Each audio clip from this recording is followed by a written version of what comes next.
बिस्मिल्लाहिर्रहमानिर्रहीम अस्सलामुअलैकुम।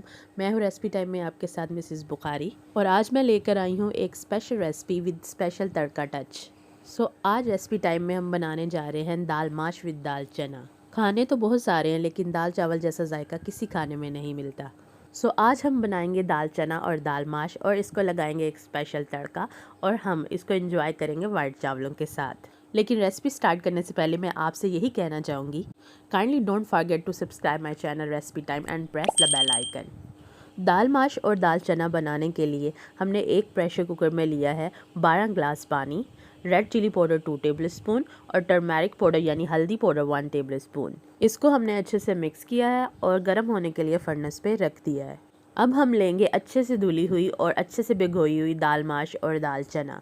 यहाँ पे मैंने ली है 1 ग्लास दाल माश और आधा ग्लास दाल चना।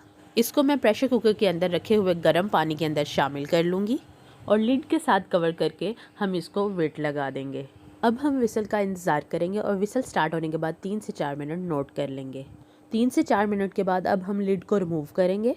Wow, it's amazing. आप दाल चना और दाल माश की बॉइलिंग लुक को देख सकते हैं। दोनों दालें बिल्कुल सॉफ्ट हो चुकी हैं और अब हम इनको अच्छे तरीके से मिक्स कर लेंगे। दालों को अच्छे से मिक्स करने के बाद अब हम इसमें शामिल करेंगे एक कटा हुआ टमाटर और इसको अच्छे तरीके से स्टीर कर लेंगे। अच्छे से मिक्सिंग और स्टीरिंग के बाद अब हम इसमें शामिल करेंगे सूखा धनिया पाउडर 1 टेबलस्पून, गरम मसाला पाउडर 1 टेबलस्पून और अब मसालों को अच्छे से मिक्स कर देंगे। अब एक फ्राई पैन में लेंगे 1 कप ऑयल और उसमें शामिल करेंगे onion and garlic paste 3 tablespoon.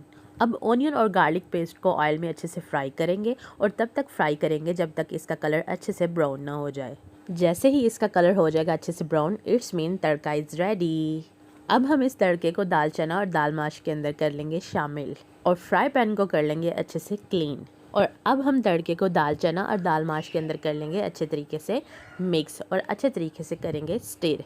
अच्छे से मिक्स करने के बाद और अच्छे से हिलाने के बाद अब हम इसमें शामिल करेंगे 3 से 4 सब्ज़ मिर्चें और इसकी लुक को और अमेजिंग बनाने के लिए हम इसमें शामिल करेंगे सब्ज़ धनिया। सब्ज़ धनिया शामिल करने के बाद अब हम इसे डिश आउट करेंगे वाइट राइस के साथ। आप भी इसको सफ़ेद चावलों के साथ टेस्ट कर सकते हैं। इसके अलावा घर की बनी हुई देसी घी की रोटी के साथ भी आप इसे एंजॉय कर सकते हैं। आप भी इसे अपने घर में ज़रूर बनाएं और मुझे कमेंट बॉक्स में बताना मत भूलें कि आपको इसका फ्लेवर कैसा लगा। आखिर पर यही कहना चाहूँगी, thank you so much for watching my video and kindly don't forget to subscribe my channel recipe time and press the bell icon ताकि अपकमिंग वीडियोज़ आपको टाइम से मिलती रहे। खुदा हाफिज़।